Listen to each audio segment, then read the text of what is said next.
hymne. Tandis que l'Europe en alarme, debout, à l'appel de ses rois, se couvre de deuil et de larmes pour venger leur prétendu droit.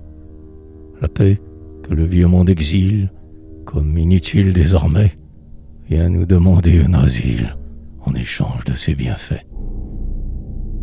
Salut à la reine proscrite. Les vertus composent sa cour. Sur ses lèvres se trouve écrite sa sainte mission d'amour. Accours donc. L'immense Amérique est un champ où tu peux encore, ô paix, déesse magnifique, faire revivre l'âge d'or.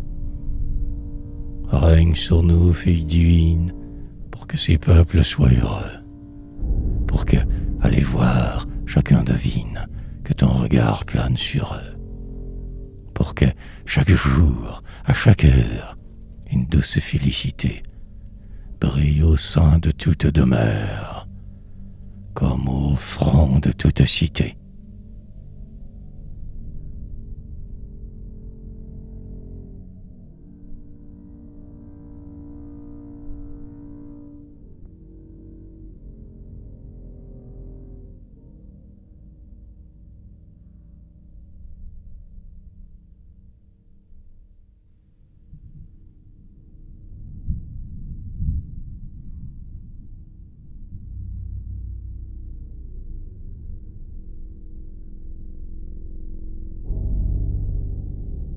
La paix, c'est le flambeau de Dieu dans l'ombre humaine.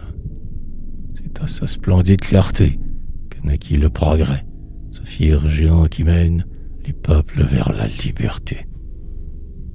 Elle féconde tout, art, science, industrie, jusqu'à l'infime labeur. Elle sait nous lier au sol de la patrie, en en proscrivant le malheur.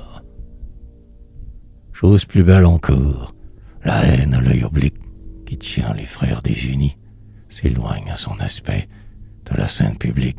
Tous ces désordres sont bannis.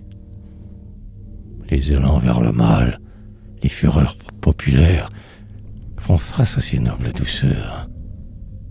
Elles passent, et soudain, éteignant leur colère, les nations s'appellent sœurs. Bonheur partout. Bonheur à l'humble base, aux fêtes, au palais comme à l'atelier, à l'indigent qui souffre, à l'opulent en fête, que le bonheur soit familier.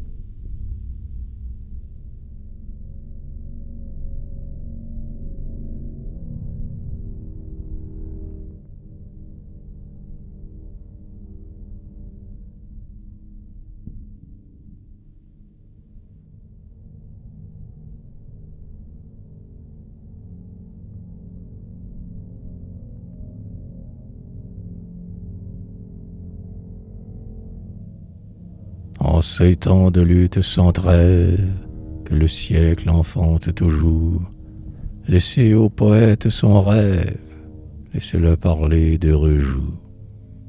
Cette paix que son cœur appelle, il la voit si calme et si belle, qu'il ne peut jamais concevoir.